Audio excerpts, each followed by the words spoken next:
Dear student, जैसे कि आप जानते हैं कि न्यू एकेडमिक ईयर शुरू हो चुका है। अब बहुत सारे बच्चों ने अपनी स्टडी शुरू की होंगी। कुछ बच्चे सोच रहे होंगे कि अब स्टडी चालू करनी है। अब कुछ लोगों को तो पता ऐसा लगा होगा कि शायद अभी बहुत दिन बाकी है।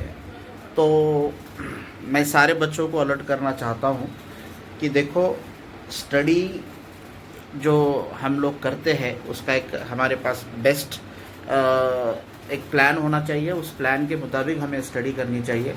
एक बात हमेशा याद रखो कि 12वीं में जो आदतें हमें लगती है, चाहे वो स्टडी की हो, स्टडी करने का जो स्टैमिना हो, वो सारी चीज़ें हमारी लाइफ में कैरी फॉरवर्ड होती है।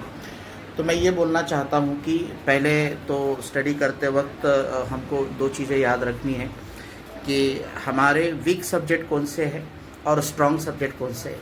ये दो चीज़ें अगर हमारी क्लियर हो जाती है तो हम उसको उसके हिसाब से टाइम दे सकते हैं।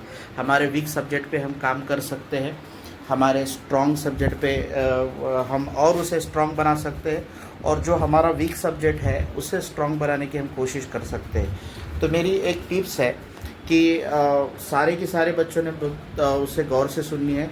जितना ज़्यादा वक्त अपने वीक सब्जेक्ट को दे रहे हो, उतना ज़्यादा वक्त अपने स्ट्रॉन्ग सब्जेक्ट को भी हमने देना चाहिए। क्योंकि क्या होता है कि कभी कभार हमको लगता है कि कुछ सब्जेक्ट हमारे स्ट्रॉन्ग है तो हमें उसको टाइम देने की ज़रूरत नहीं है, बट ऐसा नहीं होता है। स्ट्रॉन्ग सब्जेक्ट को भी टाइम देना पड़ता है, वीक सब्जेक्ट को भी टाइम देना पड़ता है। तो आज से अब जब भी आप स्टडी शुरू करेंगे, मुझे लगता है कि 12वीं के बच्चों ने अब स्टडी चालू कर देनी चाहिए।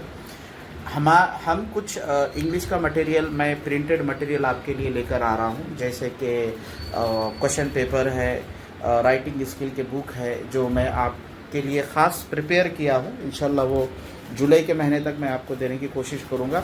बट अब आपने ख़ुद की स्ट्रैटेजी बना के, ख़ुद की प्लानिंग बना के आपकी स्टडी शुरू कर देनी चाहिए। और जो भी लोग आप स्टडी के लिए ऐसा माइंड बना रहे हैं कि मुझे स्टडी करनी है, उनके लिए मेरी दुआएं है कि अल्लाह ताला उनको बहुत अच्छी तरह से कामयाब करे। उनकी स्टडी में उनका जहन, उनका कंसंट्रेशन, फोकस होने करने की हिदायत दे। आमीन।